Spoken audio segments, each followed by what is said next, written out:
マーさんのレトロゲーのんびり実況始まるで。マサ次3章。やります。2026年5月9日に公開した2章の続きです。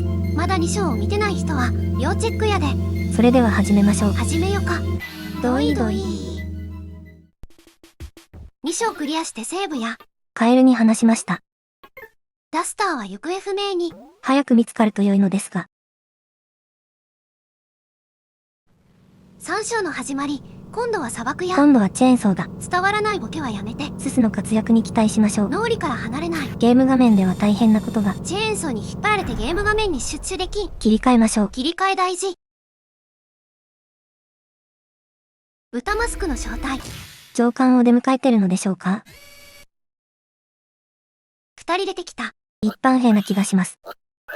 ブヒブヒ言うて何言うとるんかわからんのよな。人の言語は話せないのか。お猿出てきたやん。蹴り飛ばされた。いきなり嫌な行為を見せられたんやけど。しげさと糸井は見せてくる。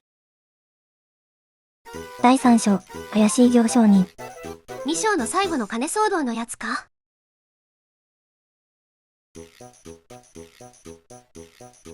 見たことあるやつが出てきたな。2章でダスターとぶつかったおっちゃんですね。そういえばお猿も言ったな。なんか、猛烈に悪い予感がしてきたの。いいか、猿。お前がちゃんと、役目を果たさないとこっちの。役目？姉ちゃん猿の命はないからな。猿を脅しとるんか。この猿に何か重要な秘密が？やることをやれば、また幸せに。再会できるってわけだ。わかったな。やることとは何ぞや。お前も、そしてこっちの。そういえばこのおっちゃん、猿語を話せる？姉ちゃん猿も、両方の命が、なくなってしまうことだってあるんだぞ。めっちゃ脅しちょるな。電撃。人は50ミリアンペア食らうと致命傷。どうだ、気に入ったか？お前の首についている素敵な首輪は、ただの首輪じゃないんだ。お前がたとえ、砂漠の果てまで逃げたとしても、お仕置きできるという、高性能なものなんだ。電撃拷問マシーンかよ。そういえば猿、お前に名前がなかったな。これから先はお前にも名前が必要になるんだ。可愛らしい名前を思いつくと良いな。うへへへへ。うほほほほ。名付けか。恋人思いで、我慢強いお猿だ。しげさと糸井のつけた名前は、猿さ。おけすか？おけすか？いいか、バカ猿、猿さ。一度しか言わないからよく聞け。俺と一緒の旅を楽しくやりたいと思うなら、二つのことだけを守れ。欲場の喋りを黒根と交代しました。俺とお前は仲良しさんだ。俺から逃げようとするな。猿さにこだわる理由を知りたい。いつも愛想よくしてよ。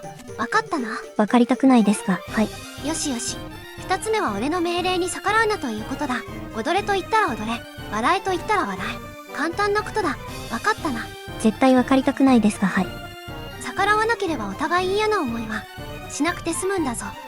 ぬへへへへ。自由がない時点で嫌な思い。なんだ？その反抗的な目は？踊れ。十字キーを押します。ぬはははは。まったく、見ているこっちが恥ずかしいほどの、おかしな猿踊りだな。他の踊りもやってみろ。十字キーを押します。よしよし。洗え。十字キーを押します。誰が宙返りをしろと言った？十字キーの方向を間違えたようです。お仕置き電撃でプレイヤーも嫌な気分に。洗え。十字キーを押します。宙返りだ。十字キーを押します。よしよし。上出来だ。誰が見ても明るく楽しい芸人コンビにしか見えんだろう。欲場は芸人になりたいようです。また拷問マシーンを。見ているだけで胸がクソのように悪くなる気がしますね。この胸クソ悪い敵キャラの意図は何なんやろか。私はこのデザインをしたしげさと糸井に意図を聞きたい。しげさと糸井はどこまでプレイヤーを追い込むのか。猿避けられた。猿さを蹴る必要がどこにあったのか。欲場と二人っきりにされましたが。まさかこのまま欲場と二人旅？先ほど芸人コンビとか言ってましたし。めっちゃ嫌な気分なんやけど。ゲームのキャラクターのみならずプレイヤーもまとめて気分を悪くさせるしげさと糸井のカッパ。おい、バカ猿。泣けと言った時だけ泣け。自分勝手に泣くんじゃない。お仕置きだ。またマシーンを使う。月風様並みに気分が悪い。伝説の月風様。おら、いつまで寝ているんだ。ここから西に行ったところに白くて丸っこい建物がある。そこに行くぞ。欲場に連れられていくことになった。全然嬉しくない。仲間っぽい雰囲気のファンファーレやけどな。というわけで、自由行動の開始です。うちらは何を見せられたん？いわゆる胸クソ展開、というやつでしょうか？胸クソにも程がある。三章と言ったら、武器屋で奥さんに武器を合理で売ってもらう楽しい場面やろうが、二章のおてんば姫の大冒険は、まだそこそこ楽しめた気がするで。二章が、向こう水姫の大冒険みたいでしたが、主役はダスターです。デス師匠が魔法使いのジーヤで、ダスターは僧侶。ダスターに回復技術があれば、サルサの強さを確認したけんど、かなり心もとないな。また修行しないと。サルサを鍛えるんは骨が折れそうだぜ。向こう水なナイスガイに、幼少期から泥棒の修行に明け暮れた男。今までの条件が良かったのです。三章の主役は戦闘向きではなさそうな猿。しげさと糸井のチョイスはほんまになんかすごいな。三章、初めての戦闘です。噴光菓子の背後を取った。5ダメージ。普通に弱いな。欲場の攻撃、58ダメージ。これは何と言いましょうか。今のパーティーの主力は、欲場。あの胸クソ悪い敵幹部に、頼って戦うしかない。あの胸クソ野郎のことなんぞ。見たくもないのに。戦闘ではなくてはならない存在。サルサは5ダメージ。欲場は58ダメージ。痛い痛い痛い痛い痛い痛い痛い痛い。すっごい怒ってるけど何を言ってるかわからない。まさかこんな高度な展開を用意するとはな。心情的には頼りたくない相手。そんな相手に頼らざるを得ない。そういった状況にプレイヤーを追い込む。このまま続けるうちに、戦闘では欲場様に、良い感じで攻撃してもらえるようにお祈りをしてしまっている自分がいる。この心の整理のつかなさ加減。なんや知らんがめちゃめちゃ屈辱的な気分に。ゲームを通してサルサの境遇を疑似体験させられるプレイヤー。しげさといとい、参りました。参ったんで、はよこの境遇から解放してくれ。ゲームを進めましょう。それしかないな。それしかないです。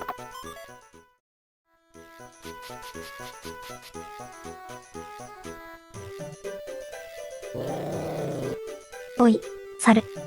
あそこにいるのは砂漠一凶暴なサボテンウルフだ。サボテン狼。あいつがあんなところにいたら、中に入れないだろう。さっさとやっつけてこい。やられたらまたお仕置きだからな。どっちか言ったら欲場が倒すんやけどな。ボスです。サボテンウルフに襲われた。欲場様にさっさとやっつけてこいと言われたけど、サルサでは弱すぎて、やっつけれんと思う。おそらくやっつけるのは、欲場様。サルサは攻撃しても、一桁ダメージしか与えられん。思い切ってサルゲー使うて、欲場様のサポートに回ろうと思う。ゲームの戦闘の攻略としては妥当だと思いますが、何せプレイヤーには心がある。欲場に頼りたくないのに頼らざるを得ない。サボテンウルフの行動を封じました。欲場の体当たり58ダメージ。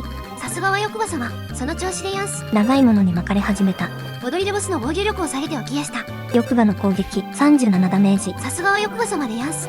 次は体当たりをお願いしやす。サルサ、誤ってボスのデバフを狙うをミス。ミスしたでやんす。サボテンウルフの頭突き。ギャフン。痛恨の一撃28ダメージ。欲場の攻撃は38ダメージ。回復したいけ、干し肉でも食べるか。いや、ここは攻撃アイテムを使うて、一気に畳みかける。走り玉で132ダメージ。サボテンの頭突き。致命的なダメージ。サルサは力尽き倒れた。戦いに敗れた。もう一度挑戦しますか？へい。かなり無謀すぎると思いました。へい。起き上がり笑顔のサルサ。この笑顔が逆に辛い。サルサの運命を見ると、この笑顔は辛い。というわけで、サルサを少し鍛えます。まだ本格的な修行とはちゃうねん。ボスの攻撃から少しは耐えられるように調整します。ちょっとだけ鍛えたで。再挑戦。ボスです。今回は慎重かつ慎重に。残り HT を気にしながら、欲場のサポートに回る。サルサはなりふり構わずサルゲーに徹するわ。欲場は30以上のダメージを安定して与え続けています。欲場はボムを投げつけた。224ダメージ。すげえ。サボテンウルフはおとなしくなった。懲らしめました。サルサ、レベル9にアップ。どのタイミングで本気の修行をするか、それが問題や。現状、戦闘は完全に欲場頼み。欲場の行動が安定せえへんけん、経験値稼ぎするにはちょっとめんどくさいんよな。欲場が施設の扉を開けます。さすがは幹部やな。入れ。命令された。蹴った。また胸くそ悪いん見せられよる。エレベーターで地下に降りる。組織の資金力がすごすぎへん？本当に施設がいちいち豪華すぎる。砂漠にでかい地下の基地を作っとるとか、突然に島に侵略に来たわけではないんかな。準備なしでこれらを作り上げる。スノマタの一夜城ならまだしも、各所に本当に施設を作り上げているのは、これからの展開でわかると思います。おい、バカザル、見ろ。見たくないでやんす。これはポークビーンというハイテクな乗り物だ。なんでおまはんらがハイテク使えるねん。こいつに乗ってこれから、どこ行くんや。ひどく文明の遅れた、竜馬入りという村に行く。えらい言われようの竜馬入り村。歩いたらとんでもない距離だが、このポークビーンならば、ヘッドユーマに到着するはずだ。早いんやね。ちゃんと聞いてたか？聞いとったよ。そこから下に降りるんだ。ポークビーンに乗り込みますか？乗るわ。BGM が変わった。クリア条件を満たしたわけではありません。飛竜の剣2のクリア条件を満たした BGM が頭にすり込まれすぎなんよ。あれは本当に良かった。今やっとるマザー3とは全然関係ないけどな。ほんと関係ない。竜馬入りに到着か？地形を理解していないので、よくわからないですね。どでか、ダンゴムシに出会ってしまった。サルサの攻撃は相変わらず1ダメージやな。戦闘シーンは欲張に頼らざるを得ません。ダンゴムシを懲らしめました。レベル10にアップ。縦札に走り玉を使わないでくださいとあります。完全に理解したので走り玉を使う。ネバネバールという敵を撃破。サルサ、レベル11にアップ。地下道から地上へ登ります。ここは、竜馬入り村の墓地っぽい。ニッポリさんの目をかいくぐって作ったのか？ニッポリットさんは墓守なんよ。この墓場の南の村に、宿といい。おどおどしたおっちゃんの経営する。泊まれる場所がある。そこに向かうぞ。宿に泊まるんやな。宿に行く前に、墓場をちょっと見て回る。ゾンビや墓石と戦ってみるのですね。実際戦っとるんは欲場なんやけども。サルサは1ダメージ。まだ経験値稼ぎする気にはなれんな。誰かすれ違いましたね。ダスターやん。あの時のダスターにぶつかったシーン。竜馬入りに来たばっかりの時やったんやな。この旅人が、こんな憎たらしいキャラクターだったなんて。サルサがダスターを見とったんも、助けを呼びたい一心だったんかもな。2章の段階で、なんとなくそんな気はしていましたが、知ってしまうとちょっと辛いですね。ダスターはまだサルサを助けることはできない。すまん。これは、ブッチがお金の自慢をしているシーンですね。このシーンを欲場が見ていた。いうことは、ダスターに秘密の約束をするブッチ。それを隠れて聞いている欲場。ぬへへへへへへ。笑う欲場。なんか悪いことするんやで。そうなるでしょうね。ひとまず宿に向かいます。宿賃はおいくらですかね？宿賃？おいくらとかはないんですよ。どうぞ泊まっていってください。ちげえ。そうなんですか。でも、こういうのも、あっても邪魔になるものじゃなし。そうですか。じゃあお言葉に甘えていただいておきましょうかね。ドアストッパーに使えるかもしれませんし。お金の概念がない。真ん中のお部屋をご用意しましたからね。どうぞごゆっくりお休みくださいね。どうもありがとうございます。これ、サルサちゃん、ありがとうわ。マーさんは十字キーの表示に気づいていません。欲場、怒りの脳天竺劇稲妻。食らわされました。あらあら、どうしたのかしら。いやいや、きっと長旅で疲れたんでしょう。それでは失礼して。さあ、サルサちゃん、お部屋に行きましょうか。わざとらしい話し方。明日からしっかりと働いてもらうぞ。一体何をさせられるのか？わかったらもう寝よ。疲れ果てたサルサ。言われるままに、床で寝るのでした。深夜。起きる欲場。それに気づくサルサ。一応後を追います。電話か？携帯電話。部下からの電話を着信した欲場。城で足を引きずっとる男を見たと報告を受ける。おそらくダスターのことでしょう。欲場は気にするな。と指示を出したみたいやな。現状は竜馬入り村のことを甘く見ているようです。井戸に隠したお金が。やっぱ取るよな。村人の結束を壊す行動。急戻って寝たふりするサルサ。バカザル。寝てろと言ったのに寝ていなかったのか。言うことを聞かなかったな。お仕置きだ。猿の寝たふりを見抜けるんやな。恐ろしい特殊能力の持ち主。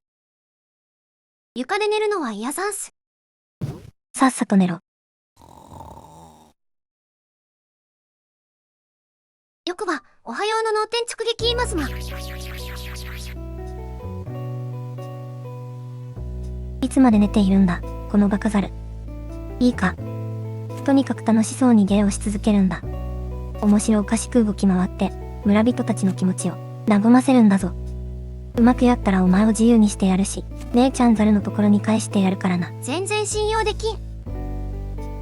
見物客を退屈させたら、またお仕置きだからな。無茶を言う。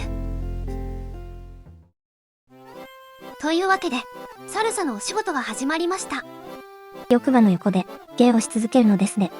村人の気持ちを和ませるとか言うとったけど、欲場は一体何をするつもりなんや。何やら村人が集まっているようですが、ここからは欲場の聞くに耐えない演説が始まります。自分らが作り出した改造動物の話をしたり、飛行船の話をしたり、得体の知れないものが来ていると不安を負っています。これから村に毎日雷が落ちるとも言っています。これは豚マスク集団の雷兵器の犯罪予告か。そういう計画があるんでしょうね。預言者にでもなったつもりか欲場。そんな不安を払拭できる幸せを村のみんなに提供できるというとるで、欲場のマッチポンプなざれ言を聞かされながらも、稀にサルサに十字キーでの芸の指示が飛んできます。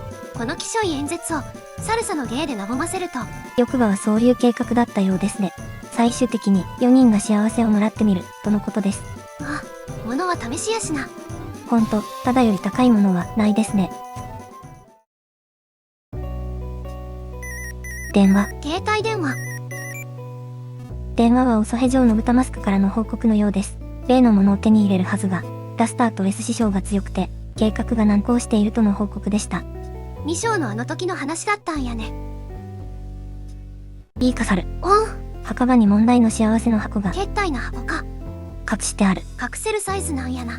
それをさっき名前を聞いた奴らの家に置いてくるんだ。名前覚えとるん？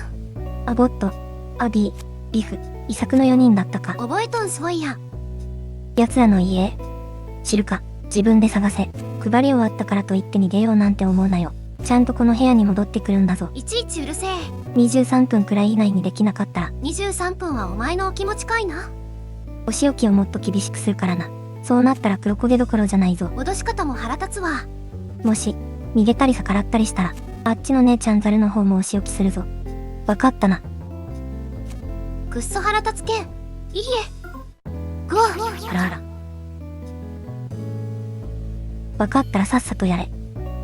22分くらい以内に配り終えたらバナナでもくれてやるぞ。飲まず食わずではあまりにもかわいそうだからな。ありがたく思えよ。ぬへへへへへ。絶対ちょろまかす気やろ。相変わらず最悪の気分である。メタルマックスのデスクースを超えましたね。欲場は戦闘でお世話になったという変な思い出もある。しげさといとい。さすがの手腕。これが例の箱か。幸せの箱を手に入れた。欲場からは箱を墓場に隠してあると聞いた気がするんじゃが、普通に墓場に並べていますね。ネズミにやられちゃった。我々にとっては分かりやすいけん。墓場に並べられた箱の話の続きですね。最悪の気分ですが、人質もいますし、言われた通りに運んでいます。デスクルスのドラム缶が楽に思えてくる。欲場が憎たらしすぎる。ほなけど戦闘では主力。このさじ加減が絶妙すぎる。しげさといといね。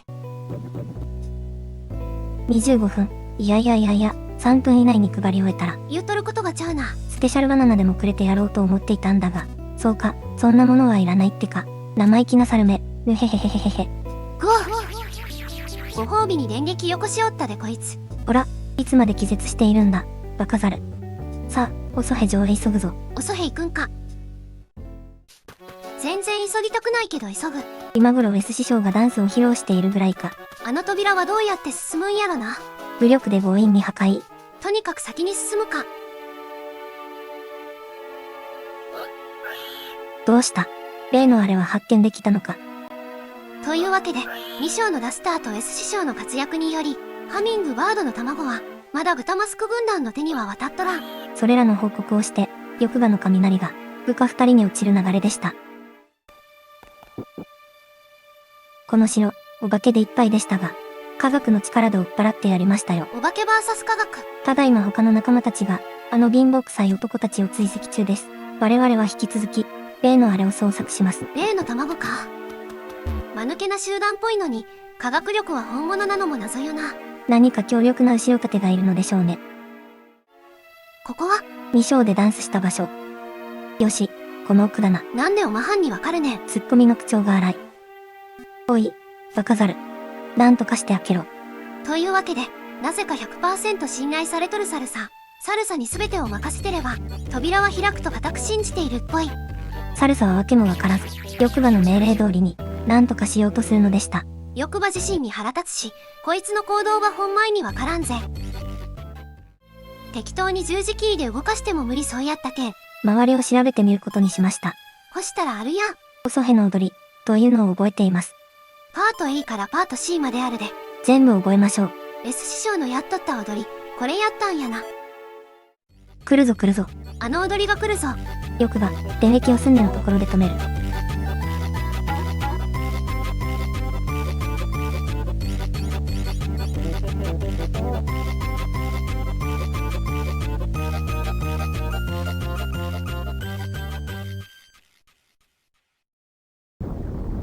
開いた。サルサがすごいですね。翼馬はなぜこれを確信できたのか。ご褒美くれるって。いや、それは。やり合ったな。何言ってるのかわからないけど怒ってるのはわかる。またご褒美に電撃。堪忍袋が。ほら、さっさと行くぞ。行くでやんす。というわけで、さっさと進んでいます。敵が結構強い。勝敗の鍵を握っているのは翼馬。翼馬に攻撃してもらいましょう。翼馬の行動次第では、サルサはすぐお釈迦になってまうで。まだまだ弱いのです。謎のレバーを気にする翼馬。サルサにレバーを下ろさせると。レース師匠たちが流されています。2章のボスの後の流れは、サルサがレバーを下ろしたんが原因やったんやな。ハミングバードの卵が流れていくのも、見えましたね。部下に追いかけろと怒って命令しとるな。役立たず係と不適されています。ひとまず宿に帰るんやって。さっき通った道を戻るだけやな。サルサがお釈迦にならないように注意。弱いけんな。豚マスクが喧嘩しよる。どちらの戦車が道を譲るかで喧嘩しているようです。こんなしょうもない奴らの科学力に、うちら竜舞リ団は負けとるんか。バカと言い合ってますね。部下のいざこざに巻き込まれましたが。宿に戻るで。おや、この場面は。ブッチの金を、ダスターが盗んだ疑惑の場面やな。2章の最後の場面に、追いついたようです。S 師匠の発言や。わしはそんなことはしておらんし、する必要もない。腹立つ奴が、ご託を並べに来たで。はい皆さん。私がせっかく差し上げたお金を、盗む者がいたなんて。お前やんて。やっぱり、この村は呪われ始めているんですね。こいつの芝居ほんま腹立つんよな。悪人がはびこり、善人が泣くような、そんな竜舞村にしてはいけません。もうあかん。このきしょい演説を聞いとれん。翼馬は、皆が幸せを追求しないと、村は危ない、と締めくくりました。サルサ？クマトラと見つめ合っています。なんか光っとる。思いを伝えた。翼馬が猫かぶって、お姉さんが気に入ったとか、高級バナナをたくさんあげるとか。嘘800言ってますね。折檻されとるやん。翼馬の気に触った様子。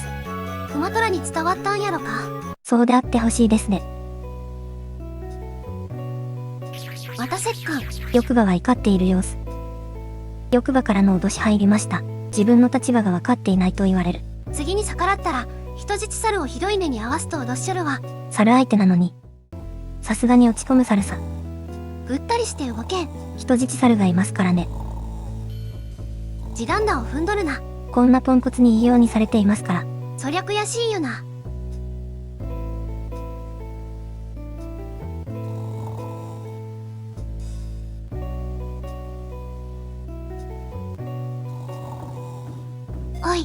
おい、猿。これは天の助けか？サルサはまだ気づいていない？起き上がって窓に行ってみましょう。クマトラと S 師匠やん。おい猿、助けに来てやったぞ。そのインチキ野郎は眠っている。早く来い。事情があるので複雑ですが、行かざるを得ない。クマトラたちが助けてくれました。インチキ野郎の仲間と思えなかったので、 S 師匠がアホじゃないダスターを叱りつけに行くと言っている。探しに行くってことですね。その前にサルサを自由にしてやろうとクマトラ S 師匠にビリビリ機械をインチキ野郎から盗んでこいと言うとる。正義の泥棒なので、 S 師匠が盗んどる時に間違えてボタン触ってサルサがビリビリ。ケヘケロで許されるか。謝る S 師匠。機械をその辺りに投げ捨てて自分でぶっ壊しちまいな。姉御肌。ジャンプ大キックから怒りの連続技を繰り出すサルサ。機械は壊したけんど人質猿がおるけん逃げれんのよな。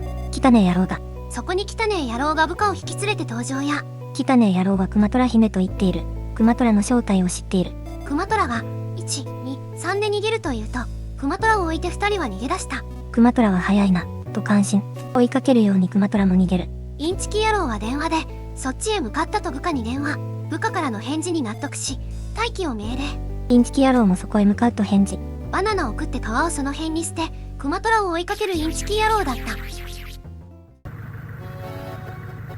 森に逃げ込もう。クマトラと一緒に行くことになった。やっと本当の意味での仲間が来た。インチキ野郎は外せない戦力でしたが、インチキ野郎はしげさと糸井の呪いや。サルサを奴隷扱いするクソ野郎なのに、そのクソに頼らざるを得ないクソ体験でした。クソインチキのことは早う忘れて S 師匠とクマトラ姫で進もうぜ。サルサのステータス。ふんふん。続いてクマトラのステータス。レベルは似たような感じじゃな。ついにこの時が来た。修行じゃな。正規メンバーのこの2人を鍛えまくりましょう。 S 師匠のレベルも上げたい。さあ早く。早く経験値稼ぎをしたそうにしている。さあ早く。ストーリーとしては森に逃げ込む場面やけど敵がいて回復ができる場所を探しましょう。経験値稼ぎがしたい。経験値稼ぎがしたい。豚マスク倒しましょう。お前を経験値にしてやる。豚マスクに捕まった。こっちが捕まえたんやで。豚マスクの汚い言葉。クマトラのオフェンスが6下がった。サルサの攻撃にクマトラ19ベース52。 S 師匠が圧倒的やな。クマトラは魔法使いなので、豚マスクビームは16ダメージミスット呪術。107ダメージ。現時点ではやはりレス師匠が一番強いですね。クマトラ魔法使いやのに手袋履いてパンチしとるけんな。肉弾系向こう水姉子肌サイキッカー姫。属性モリモリやな。敵のマシーンを発見。こいつらも経験値にしてやろう。偵察メカたちに出会ってしまっ。こったちから出会ったんやで。お前ら全員経験値や。久しぶりに楽しそう。あのインチキ野郎と離れれたけんな。この3勝は始まってすぐから辛かったですね。クマトラにはサイキックで戦ってもらう。それが本来の姿です。ファイヤーは全体攻撃なんやな。範囲攻撃は魔法の花よ。カイヤーボワなかなかいいダメージ。全体に60ぐらいのダメージ。 S 師匠にはイカズチ玉を投げてほしい。ダスターの靴下を撫でました。それは機械には効かんやつ。クマトラはもう一発ファイヤーをお願い。もう一発全体かましたら倒せるやろ。ビーム打ってきよったけど糸ない。ファイヤボラヤボラヤボラヤボラ。ファイヤボールとはちゃうね。偵察メカはポンコツになった。ポンコツになった。ポンコツにしました。ポンコツいいですね。うちは覚えとる。覚えているのか。この左に温泉のあることを。ではここで経験値稼ぎをしましょう。そうやな。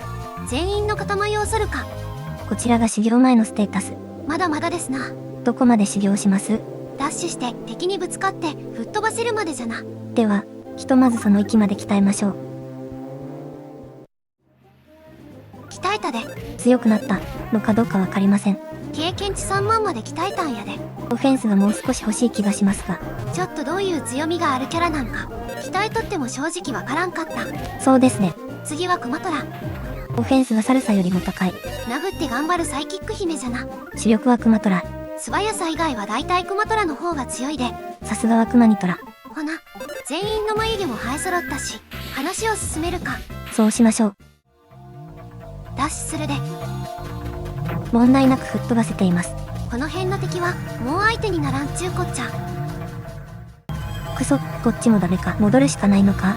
戦車相手に白兵戦はきついな。もしかしてメタルマックスの話してます？攻撃が1とかしか入らん。やはりメタルマックス。ビルの電源を復活させてエレベーターで車運んで戦車同士で戦うのが良いな。メタルマックスの話はまた今度にしましょう。歌マスク団の戦車がもう一台来ました。戦車は主人公側の部人ちゃんか。マザーHの戦車は強かったですね。メガネはおらんけんか。ロイド。囲まれたな。えらい落ち着いとるな。攻撃してくるぞ。イカレタンクを撃破して車を奪うんや。レタルマックス3の話は置いといて。歌戦車に襲われた。ボスです。サルサは正味の話。攻撃してもあんま効果はないやろ。お猿が戦車を引っかいてもノーダメージでしょう。サルゲーでごまかしていきたい。クマトラ姉さんに託された。サルサは受けを狙うで決めよう。主力の向こう水姫。今までのインチキ野郎に比べたらこんなに頼もしいことはないんやで。サイキックはランクアップしてベータまで覚えています。フリーズベータで決めよう。サルサの宙返り。しかし効果がなかった。PK フリーズベータ。64ダメージ。ベス師匠はダスターの靴下。しかし効果がなかった。歌戦車の手法。逮捕。クマトラに41ダメージ。思ったより痛くないな。それは何が基準ですか？電光疾火で10連 SE 超連射じゃな。またメタルマックスの話してる。シックスセンス使うね。クマトラの攻撃。ファイストーム。また D&D の話しとる。うふふ。ぷよぷよかもしれません。PK フリーズ63ダメージ。戦車の暴走ぶちかまし。全体に30ぐらいのダメージ。S 師匠は通常攻撃で44ダメージ。正義の泥棒を極めると素手でもダメージが入るのです。ソルジャーの TNT パラノイアでも1桁ダメージがいいとこやで。それは何の話ですか？メタルマックス2じゃな。サルサの踊りで戦車のオフェンスを14下げましたよ。それはすごい。クマトラのライトニングボルトアルファで127ダメージ。ライトニングボルトチャーシュベータまで育ったかったけど今はアルファナオン触れときたいし PK サンダーやって突っ込みたいし。話題満載。やかましいわ。127ダメージは現時点では最大ですね。今回は128ダメージ。ベータまで育ったかったぜ。ベータの剣に触れることができてよかったですね。やかましいわ。暴走ぶちかましを食らい。大したことのないダメージとはいえ、そろそろ残り HP が気になる頃。だがしかし攻撃続行。サルサの踊りは自身への強化だった様子。PK サンダーアルファ106ダメージ。ベースの攻撃44ダメージ。戦車のぶちかまし。サルサに11ダメージ。クマトラに21ダメージ。サルサは踊りで自身のディフェンスが上がっているのです。サルサはサルマネ。クマトラは PK サンダーをひたすら打つ展開に。サルマネは受けた攻撃をそのまま返すサルゲーです。師匠の盗った柔術。105ダメージ。爆発した。歌戦車をポンコツにした。ポンコツいいですね。 C ユニット以外全部大破させた感じか。大砲は大破してってないようですね。シャシーも大破しとるんやから戦車から出てこいよと問い詰めたい。歌マスクは無駄なあがきをしているので変わらずライトニングボルトアルファを唱えてやります。 PK サンダーアルファな。ベースの攻撃60ダメージ。歌マスクは大砲の弾を投げつけた。人力で投げてきよった。歌マスク本当は強いのでは。地方と同じパワーで弾を投げることができる筋力を持っとるんやな。サルサの通常攻撃56ダメージ。結構強いやん。歌戦車は破壊された。懲らしめました。とどめはサルサ。この恨み腹さで置くべきか。倒した車を奪え。運転手がいません。仲間のメガネはどこや。3年はメガネキャラは仲間になるのか。正直この先の展開は知らん。 R7037 は戦車で対抗やで。マザー初代の話はそこまでだ。インチキ野郎や。インチキが部下を引き連れてきましたね。戦車も来た。もう1台ぶっ壊しますか。問題ない。ぶっ壊そう。さあクマトラ姫、おとなしく我々に従っていただきましょうか。いややん。戦車ぶっ壊す。好戦的やん。10倍返しです。誰か来た。ゆかくんやん。一人で森を歩いているの。なんだお前は。子供はあっち行ってろ。その言い方なんやねん。ここからは豚マスク団の子供はあっちへ行けの大合唱。床の口笛でドラゴの子供が登場。やはり子供はあっちへ行けの大合唱。なんでこんな賞もない奴らに科学で負けとるん。必ず後ろ盾がいるはずです。でかい足音が聞こえるな。これは来ましたね。確実に来た。親ドラゴが現れた。